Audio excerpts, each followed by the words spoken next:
So, on the theme of Trump as waging war against the Democrats, which is not even metaphorical when you're deploying, troops to Democratic cities. That's a little too on the nose.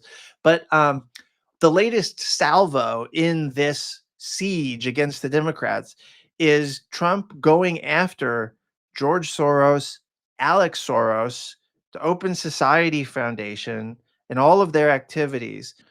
So Trump says George Soros and his wonderful radical left son should be charged with RICO because of their support of violent protests and much more all throughout the United States of America.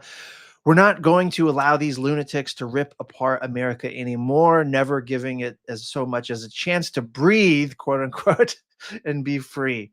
Soros and his group of psychopaths have caused great damage to our country.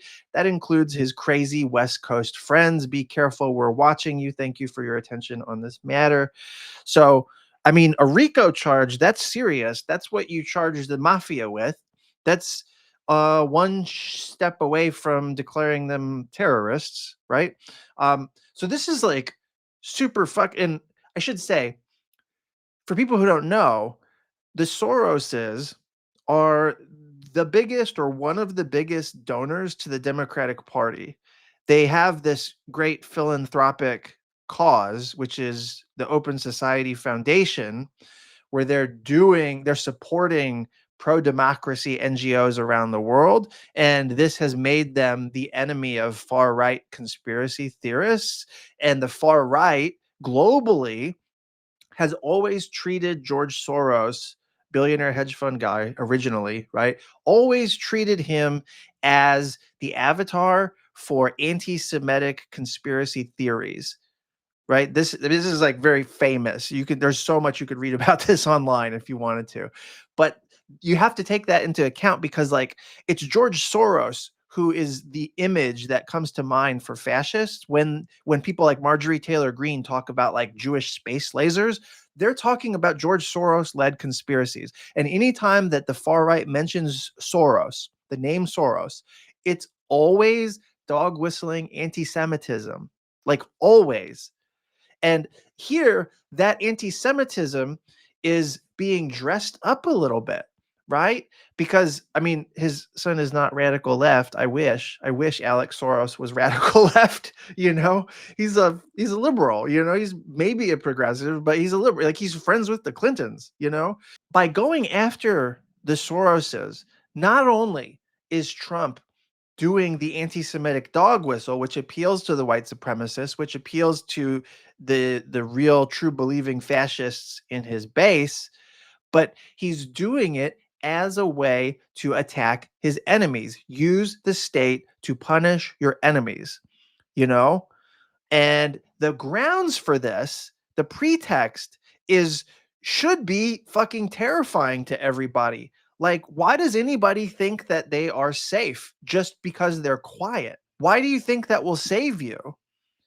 If you have any if you stand for anything less than fascism, they're going to go after you. They're probably going to go after their own too at some point, you know? But like look at read the thing, right? The Soroses support violent protests throughout the United States. The protests across the United States have not been violent. It's the police and ICE who have been violent. The protests have not been violent. And even if they were, the protests are not being funded by the Open Society Foundation. They're not being funded by the Soroses. Jewish space lasers, except with like real life consequences. That's what this shit is appealing to, right?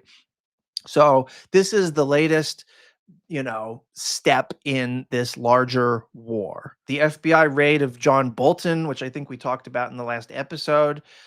Since the last episode, Trump fired the Fed governor, which the president doesn't have the authority to do. So again, openly illegal, right?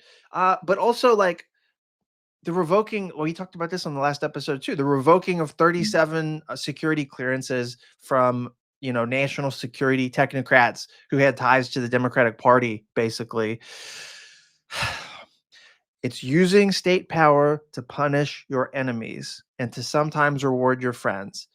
It's pure shit, and it's totally fascist, and it's what we're dealing with, and you're not safe from it just because you're fucking ignorant about it. You know, I'm sure that a billionaire who's networked into polite society in New York and has donated tons to politicians over the years and is friends with tons of politicians over the years, I'm sure that he probably thought he was safe from being having the state directed at him, having the DOJ directed at him. And yet here we are, right? Ain't nobody safe.